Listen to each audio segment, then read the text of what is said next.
All right. Hello, everybody. Hope you all are doing well.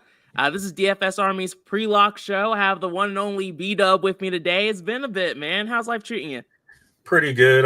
Glad to be back. Kind of had a busy week, so always happy to make it with you. And got a lot to celebrate. Had hell of a night, so hoping we can replicate that tonight. Yeah, we had a good night last night, and we'll talk about last night. It's funny. I usually like to talk through the 100K winning lineup, 100K winning lineup, and just kind of look at that. But we both beat that last night, and you beat it by a lot.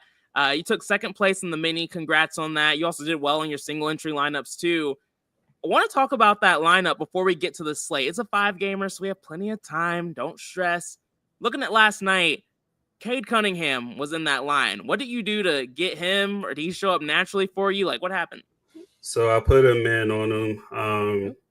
I want to say it was like 10%, but I ended up with a little more than that. I say it all the time. Like Miami isn't one of my favorite teams to pick on, but when it comes to Cade, I don't care who he's playing, as long as he's in a competitive game. Like he can put up a triple double at any given moment, and that's what he did last night. So definitely like taking a shot there at his ownership. Yeah, that was an awesome call. I did not have the men on Cade. He was really the one player I was missing that kind of would have taken my lineups to the next level. But you also had Isaiah Joe there, Aaron Wiggins, Jalen Williams. That was the OKC guys who were showing up naturally. You probably didn't do anything there, did you? No, I mean those were obvious plays. Wiggins mainly was a core play, but once we got Hartenstein and I forgot who else. I don't remember who else got rolled out. But once those two guys got rolled out, that just made everyone else make sense. Like Isaiah Joe, I made sure I increased my ownership on him, and then Jalen Williams became a core play as well, which he just nuked the slate. So those were obvious plays. Yeah, the 65-pointer, did not see that coming. Another guy that we saw coming, but I didn't really see a 69-point game coming from was a 9% owned Denny Avdia. That was crazy. Yeah. What about you? How'd you get that? Or did that happen naturally? They were playing Memphis. I love targeting games against them. They have a pretty soft defense. And Avdia was just due. Like, he's been a core play for a couple of us and has kind of failed as chalk. But guys like that who I know have high upside and the ownership is lower than it has been, I'm still going to take a shot there, especially in a good matchup. So put him in on him as well. And I think I was like double the field there. So he definitely helped. Yeah, we talked about it on the pre-lock show yesterday. I think I had like a 15, 20% min on him, something like that. And then by the time the slate ended on the pre-lock show, I had like 40% exposure to Denny Avdia. And I was like, you know what? I'm just going to ride with it. After late swapping, I had around 20%, which was still, like you said, double the field, which was a great spot to be in.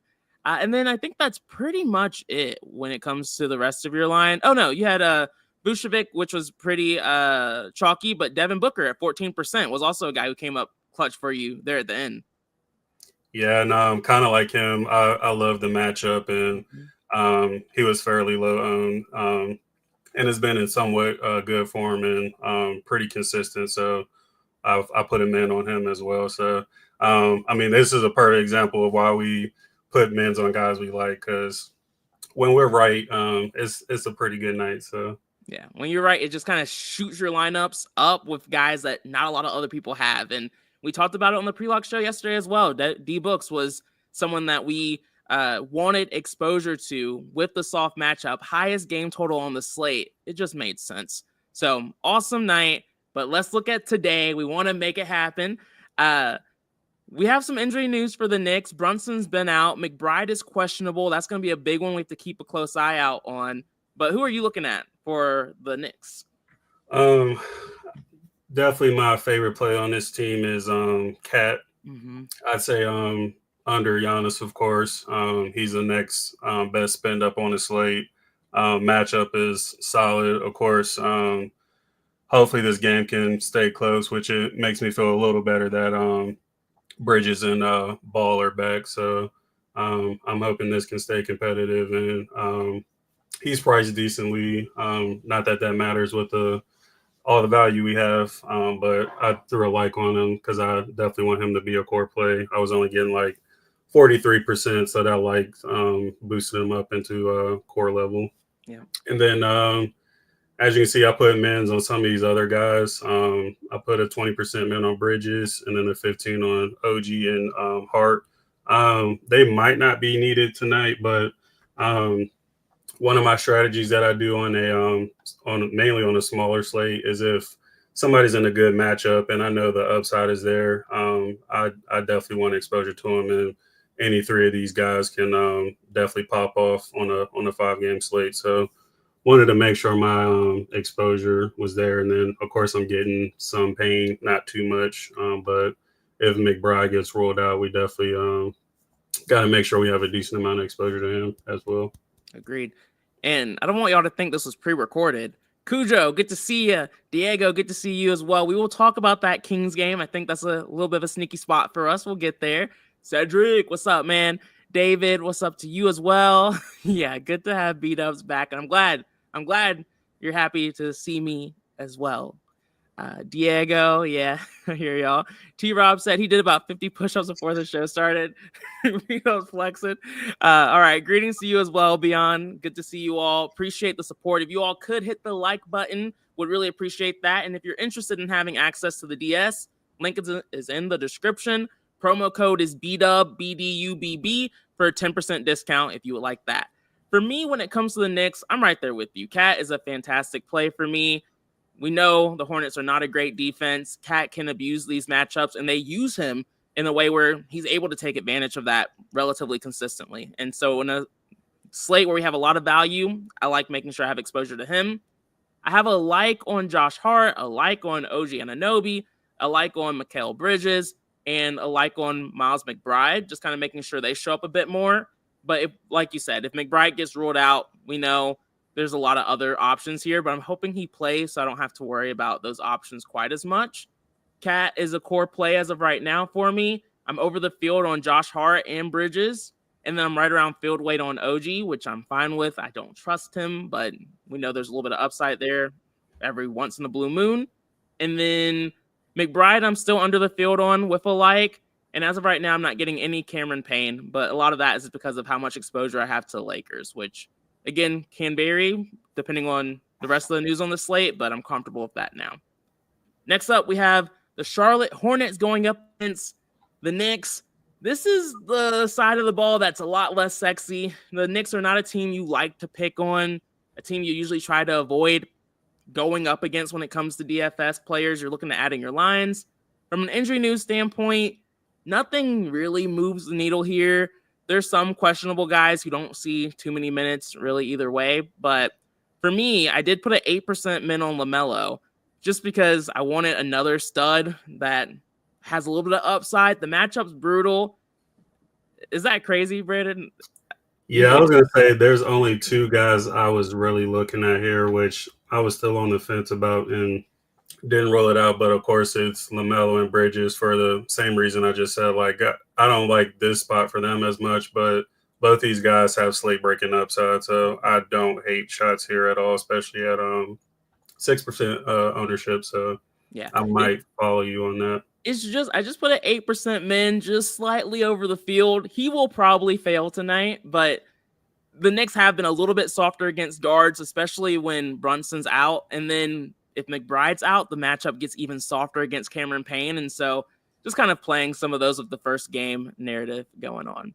I couldn't take a shot on anyone else here. Did you? I'm still considering Bridges, but outside of him, no one else. Kind of hard to play these value guys when we have all the other value on the slate. Yeah, agreed. All right, next up we have the Nets going up against the Pacers. The Nets are a team that, typically doesn't see too much ownership, but Cameron Thomas is out, Cameron Johnson is out, and Melton's been out. Who are you seeing showing up for you on the Nets side of things? I'm getting more of D'Lo than anyone. He can be pretty volatile at times, but he has a nice price, and this is a pace-up spot for this team. So Definitely don't mind getting exposure to him.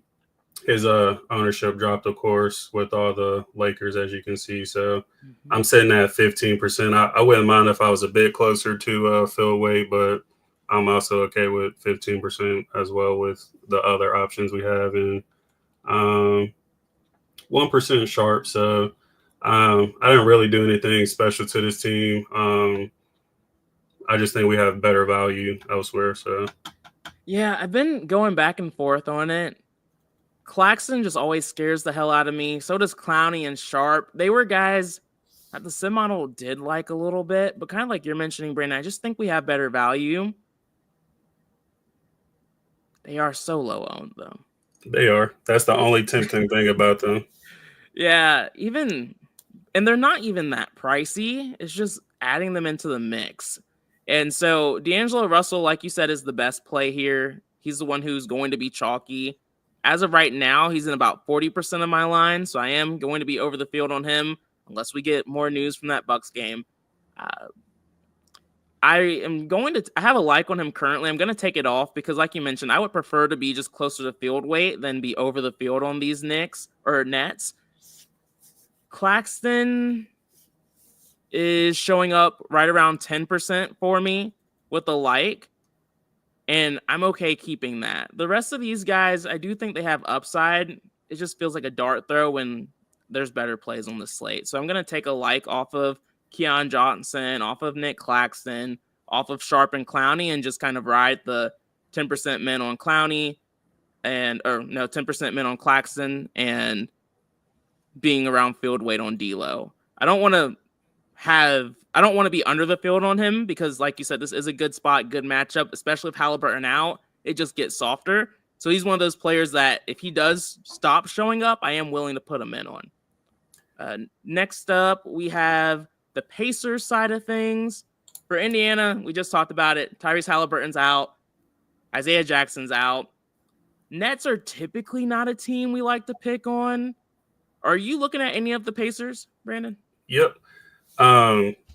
As you can see, I'm taking a shot on pretty much the starters just due to their ownership, and I do like their prices. Nembhard finally showed some life last game. I did have exposure to him, and I think he put up like 40 DraftKings points. So if he can replicate that at this price, We'll love it. should be in a pretty solid spot at 5% ownership. And even Matherin had a solid game last time out with Hallie out. So wanted to make sure I got exposure to those two at this price. And then I'm always a fan of taking shots on Turner and Siakam when Hallie's out as well, because, of course, they're the two best players on the team and have the highest upside. So, again, when it's smaller slate, I usually don't mind taking shots on high upside, low on guys. I get it. I hate Turner though. Like I'm with you on every play. Every play, I have the exact same mins. The only difference is I have a like on like Nembhard and Nesmith and Matherin because I am more than happy being over that 10% min I have on them because, like you said, it's a solid spot for them. But Turner, I just can't stand. You can call it a bias, whatever. I don't care. I'm just not doing it. But I do have a 10% min on Siakam as well. He's a little pricey for the matchup, but without Hallie, I'm always open to taking a shot there. And he has the softest matchup going up against the Nets as well. Next up, we have Toronto going up against the Warriors. This feels like the forgotten game. Like I haven't heard anyone talk about any player from either of these two teams so far. We have RJ Barrett out, Grady Dick out. Nothing else really matters too much. Walter's out, but yeah, are you looking at any of these guys? You taking any shots here?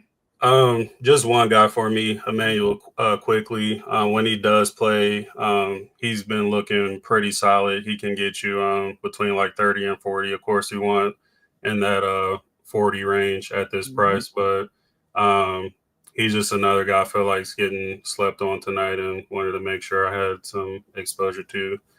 And then not really getting to anyone else here. I always like to mention Podol, but his minutes that he's been playing is a bit concerning. So if we knew he was going to see 30 or more minutes, then I definitely take a shot on him. But it's always a risk with him. Only seeing like around 25 minutes. Beyond, I'll get to your question once we get to the Kings game, but I agree with a lot of what you said. I've been going back and forth on Quickly, but the sim model likes Quickly, and so, I'm usually going to force some exposure here. I have a 10% min on him. Matchup is brutal. Game environment is not my favorite, but I'm going to take a shot. He is one of the chalkier Raptors, but is part of the reason that he is seeing ownership is because he is a solid play. So I'm with you with the 10% min, and then I just kind of moved on. No one else stood out for me. Yep. The Warrior side, soft matchup, but going up against the Raptors. I have like 6% Draymond Green showing up. Not really feeling overly passionate about anyone here. Are you? I did force in some Butler and Curry. It's just a soft matchup for both those guys, and again, with all the value in the world, I wanted to mix in some of the higher owned guys. So get not wanting to go there because I do think there are better plays in them, but again, smaller slate, anything can happen. So yep, it's one of those. We have the value to pay up, so it's not bad to just mix in guys who have slate breaking upside. We saw it with like Ant and some other guys in some of those previous slates. Even in tough matchups, they still come through. So they're not guys that you're going to be significantly over the field on, but you're just like, hey, I want to match the field here and get some exposure. I understand that thought process. I probably won't put mins on these guys, but if they show up a little bit, I'm not going to stop it from happening. I will mention Draymond too. Didn't have to do anything to him, but he was showing up for me a decent amount, or that probably changed. Where is he? Yeah. Yeah, he fell quite a bit, so 5%. But yeah, I definitely don't mind Draymond if anybody wants to play him too. Yep, I'm right there with you at 6%, so not too far. Next up, we have maybe one of my favorite games on the slate. I don't know. Maybe I'm looking at it weird, but we have the Chicago Bulls going up against the Kings. For Chicago, Josh Giddey's questionable. Or did we get that news yet? Is he out? I don't think we got it yet. Yeah, he's questionable. And then everyone else, that's not really new information here. Are you looking at any of the Bulls, or did you decide to pass on these guys today? I don't really like this side as much. Of course, I considered Vooch, which I haven't ruled out playing him, but he just really hasn't been consistent lately. Only thing that's enticing me is this price. I think this is the cheapest we've seen him. So I might throw like a 10% min on him, but something I'll be thinking about till we get a little closer to lock. And outside of him, we did get the news that Giddey could play tonight. So just to be on the safe side, I threw a 6% min on him. Yesterday, he didn't even start, but still saw 31 minutes and put up like 40, I think it was like 47 points or something like that. So he's still in good form, and this is one of my favorite games on the slate. So I do like him at this ownership. Yeah, this is just like the Phoenix game last night. Highest total game on the slate. Trying to find reasons to play these guys, not reasons not to. Even though there's plenty of reasons to be concerned. These are not trustworthy players here. They're both on god-awful teams. But Vucevic, yeah, I have a 20% min on him. Soft matchup in general, even on paper, but without Sabonis, even softer matchup. I don't really know what they're going to do. He should be able to feast, but like you said, he's been hard to trust this season, but at 7,100 is a little bit easier to get there. I like the Josh Giddey call. I was looking for a guard. I know he plays the wing too to kind of attack with. I'll follow you. What did you do? You put I just put a 6% on him. Yeah, I'll put like a 6% min on him as well. It's nothing too crazy. I was looking at Trey Jones, but I don't think I'm going to go there with Josh Giddey playing tonight. So that's probably going to be it for me from the Chicago side of things. The Kings is a bit more, or they are a bit more interesting.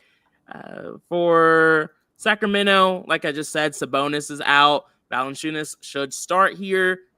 Who are you looking at from the Kings? DDR and Monk are, of course, my favorite plays on the team. I didn't have to do anything to them. They were showing up naturally. I did have a bit more Monk, so I might try to get a bit closer to the field. and I'm right at the field on DDR. Their usage and points per minute is just really good, and it's the Bulls, so we know how bad they are defensively. Keegan, he was a sim model play for me. He's another volatile player, but he plays a crap ton of minutes, and if his shot is falling, he does have slate breaking upside. And then Levine, at first I'm like, yeah, I'm not playing Levine, but 3% ownership and going Revenge against his former narrative. team, who sucks. I definitely got to have some of him as well. So I threw a 5% min on him. Yeah, I'm pretty much right there with you on all of it. I do have a like on a lot of these guys just to make sure I talk about them. I'll adjust accordingly to make sure I'm where I want to be from an exposure standpoint. Right now, I'm significantly over the field on DeMar DeRozan. Again, the Bulls are bad everywhere. I will take however much the DS gives me as long as I'm over the field. Malik Monk, I'm also close to double the field on. I'll be comfortable. I would be comfortable with like 30, 35% or more. And then Keegan Murray, I have a 10% min on as well. Like you said, just a straight up sim model play. He's hard to trust. I don't really get overly excited about that. I have an 8% min on Zach LaVine, just kind of being a little aggressive here, liking the narrative, liking the matchup, but we know he can disappoint us in good spots. And then Trey Lyles, he's seen his minutes slowly start to increase, especially if Sabonis out in a soft matchup, 3,700. We have a lot of good value. He's not going to be a core play or anything like that, but I also have a 10% min on him just because I do like him as one of the higher upside value options. Actually, that's even hard to say, just given the value, but just a value option I want to have in the mix is probably the better way of looking at it. I completely skipped over him. I have a 10% min on him as well. Glad to see his ownership's at 3% now. He's playing around 20 minutes and has been playing well enough to pay this price off. So definitely love him tonight. Yeah, agreed. Beyond said Siakam, DeRozan, or Josh Hart. Do you have a favorite between this group? I lean DeRozan.